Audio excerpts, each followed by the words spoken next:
আপনি স্বরাষ্ট্রমন্ত্রী ফোন ধরলেন না, আপনি তো বিএনপি আপনি করবেন না, আপনি বিএনপি মুখী এবং এর জন্য আপনার প্রমোশন হয় না জানেন। আমাকে হ্যাঁ, আমাকে বিএনপির অপবাদ দিয়ে আওয়ামী লীগ সরকার আমলে কিন্তু আমি সচিবও হতে পারি নাই, সিনিয়র সচিবও হতে পারি না, আপনি আলো বাতাসের মুখ দেখতে পারবেন না, সেই ব্যবস্থা করা হবে। আপনি জানেন যে দুটি প্যানেল ছিল, একটির মধ্যে সাধারণ সম্পাদক ছিলেন জায়েদ খান, আরেকটির মধ্যে ছিল নিপুণ, এবং এই দুটো পদ নিয়ে কিন্তু তাদের মাঝে বেশি মানে আলোচনা ছিল।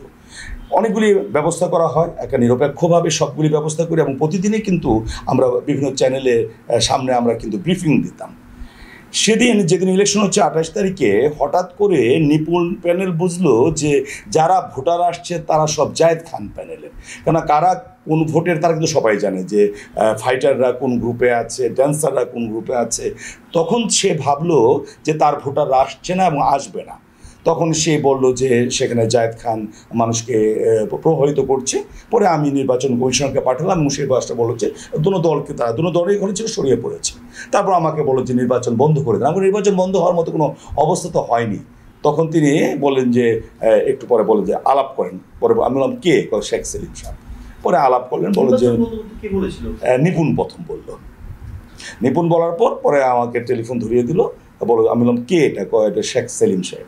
তখন আমি বললাম স্যার কী খবর? কয়েকে আপনি নির্বাচনটা বন্ধ করে দেন।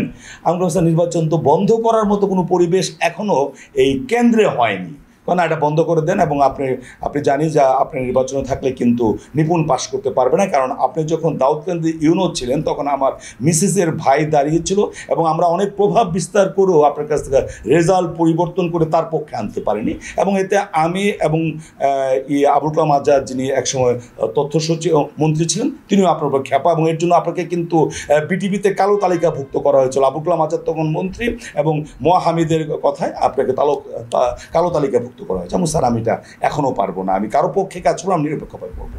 তারপর আমাকে কিন্তু ইলেকশন হলো। তারপর এভাবে কয়েকবারই সোহান সাহেব ছিলেন, উনি বলতেন না আলাপ করেন। আমি আসলেই বুঝতাম যে এটা শেখ সেলিম শেখ করেছেন। আমি বলতাম একই কথা যে স্যার এখনও পরিস্থিতি তেমন হলে আইন প্রয়োগকারী সংস্থা আছে এবং সুন্দরভাবে ইলেকশন হচ্ছে, ওরা বন্ধ করা সম্ভব না। তারপর যখন গণনা শুরু হলো, আমি গণনা শুরু করলাম, তখন প্রথম দিকে যে ভোটগুলো আসছে দেখা যায় সমান, তখন তারা ভালো ছিল, এবং দুই পক্ষেরই কিন্তু 6 জন ব্যক্তি ছিল। এবং ওই সময় সোহান সাহেব এসে বলে যে শেখ সেলিম সাহেব বলেছেন আমাকে এই ভোট গণনার সময় থাকতে হয়। আমি বললাম না, আপনি তো থাকতে, আপনি তো আপিল ভোট, আপনি আমার আপিল ভোট, আপনি তো থাকতে পারবেন না। তবু তিনি বললাম থাকবো। আমি বললাম না, আপনি থাকলে আমি ভোট গণনা করবো না। আপনি জানতাম সে যখন সারাদিন আমাকে অনেকবার শেখ সেলিম সাহেবের টেলিফোন আমার হাতে দিয়েছে, তখন সন্তুষ্ট সে এখানে প্রভাব বিস্তার করবে এবং ভোট সে এমনভাবে করবে যে এতক্ষণ যে সুন্দর ভোট দিয়েছি সেটাকে বাতিল করার মতো ব্যবস্থা করবে। ওনাকে রাখা হয়নি, পরে ভোট গণনা হচ্ছে। তারপর শেষের দিকে দেখা গেল যে মানে এই জায়েদ খান 13 ভোটের বেশি পেয়েছে তার চেয়ে। এর মধ্যে নিপুণের 16টি ভোট কিন্তু নষ্ট হয়েছে, জায়েদ খানেরও 12টি ভোট নষ্ট হয়েছে। তারপর দেখা গেল যে সে বলল যে এবং একসময় আমাকে সরাসরি নিপুণ টেলিফোন করলো রাত 2টা-2:30টার মধ্যে, এবং তখন বললো এই কল রেকর্ড কিন্তু পাওয়া যাবে যে আপনি আমার যে বাতিল হয়েছে ভোটগুলো সেটা আমার পক্ষে কাস্ট করে দেন, আমাকে এটা সম্ভব না। পরে আবার শেখ সেলিম স্যার আমাকে টেলিফোন করলেন এবং বললেন যে ওটা করে দেন।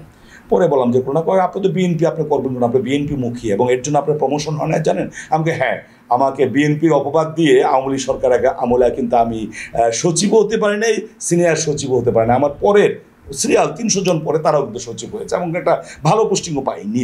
আমি জানি এটা, এবং আমাকে কালো তালিকাভুক্ত করেছে 15 বছর।